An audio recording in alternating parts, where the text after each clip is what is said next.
नमस्कार दोस्तों ईपीएस के तहत वित्त वर्ष 24 में 1000 रुपए न्यूनतम पेंशन पाने वाले पेंशन भोगियों में 4% की जो है वो वृद्धि देखी गई है। श्रम मंत्रालय की नवीनतम वार्षिक रिपोर्ट से प्राप्त आंकड़ों से पता चला है कि कर्मचारी पेंशन योजना के तहत 1000 रुपए न्यूनतम मासिक पेंशन का लाभ उठाने के लिए सरकारी सहायता प्राप्त करने वाले पेंशन भोगियों की संख्या वित्त वर्ष 2024 में लगातार तीसरे वर्ष बढ़ने वाली है। माननीय सदस्य श्री एन के प्रेमचंद्रन जी। Thank you very much, madam. This is my first zero-hour submission during the budget session. Sir, my zero-hour submission is relating to the Employees Provident Fund Pension, PF pension. So during the 16th Lok Sabha, I have moved a private member resolution, and the government has appreciated it, and a committee is appointed, and the high empowered committee went into the matter of EPS 95, and it is decided, recommended to increase the minimum pension to a higher level, and the Labour Ministry has also accepted. It is pending before the Finance Ministry. So my first submission regarding is the minimum pension has to be enhanced as per the recommendation of the High Empowered Committee, number one. Madam, number two is inordinate delay in the disbursal of the lawfully entitled pensionary benefit to the contributors for pension on higher wages. Higher pension on the basis of actual wages is as per the directive of the Supreme Court 411/2022. It's a clear verdict from the part of the Supreme Court that higher pension is entitled on the basis of the actual wages. But it is quite unfortunate to note that now it is being also delayed. Most of the officers, PF officers, are not disbursing the amount in time.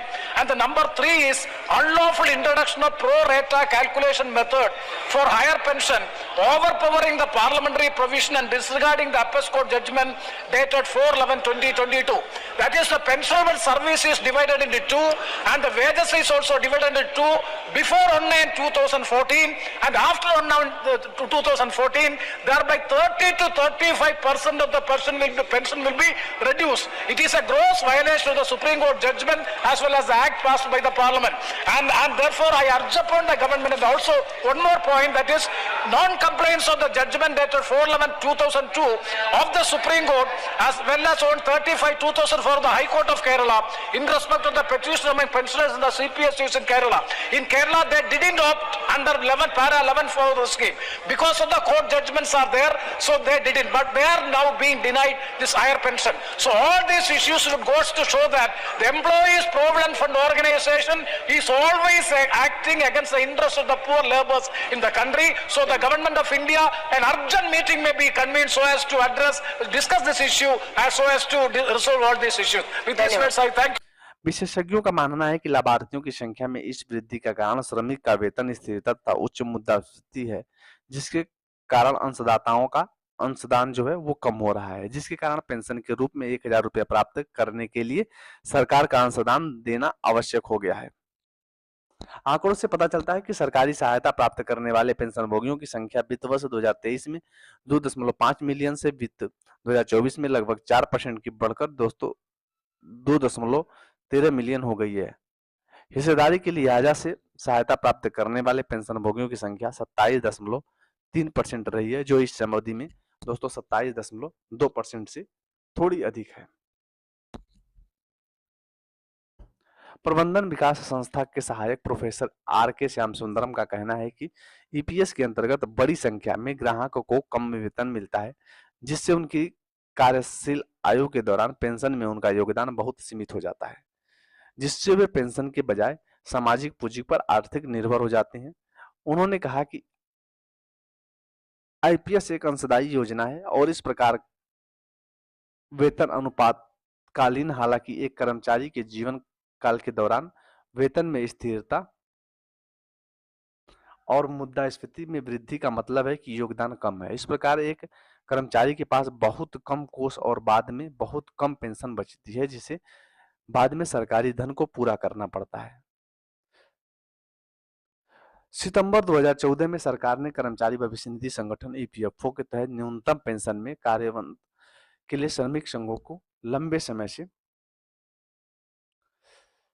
प्रतीक्षित मांग को प्रभावी बनाया। इस प्रकार सदस्यों के लिए 1000 रुपये प्रतिमाह, अनाथ पेंशन भोगियों के लिए 750 रुपये प्रतिमाह और बच्चों के पेंशन भोगियों के लिए 250 रुपये प्रतिमाह की न्यूनतम पेंशन प्रदान की गई।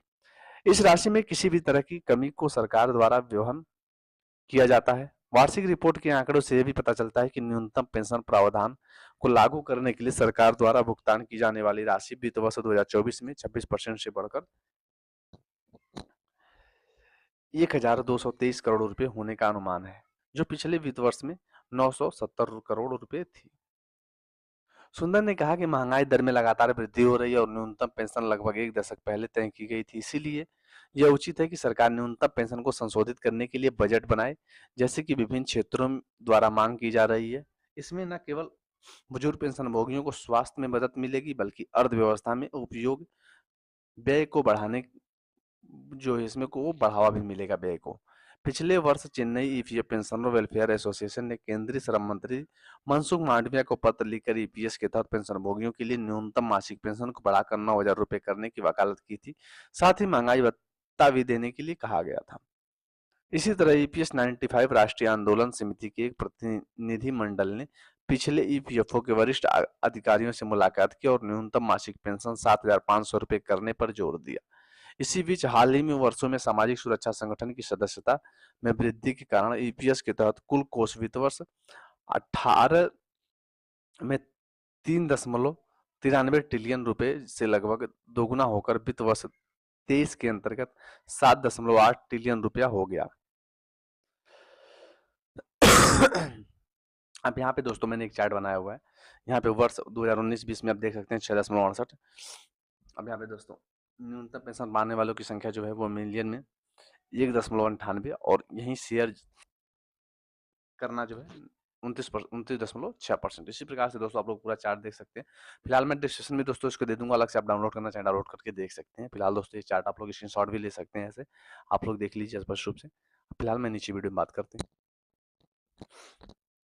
चलिए दोस्तों मैं एक शॉर्ट वीडियो लगा रहा हूँ, जो मैंने पिछले वीडियो में डाला था अपना एक शॉर्ट वीडियो में मैं जोड़ रहा हूँ, ताकि इसको देखें और वीडियो को पूरा किस प्रकार से आंदोलन हुआ, किस प्रकार से इसमें बातें भी आगे चल रही हैं। और दोस्तों इसमें जैसे कोई नया नोटिफिकेशन मिलता है नई वीडियो में, तब तक के लिए थैंक यू दोस्तों।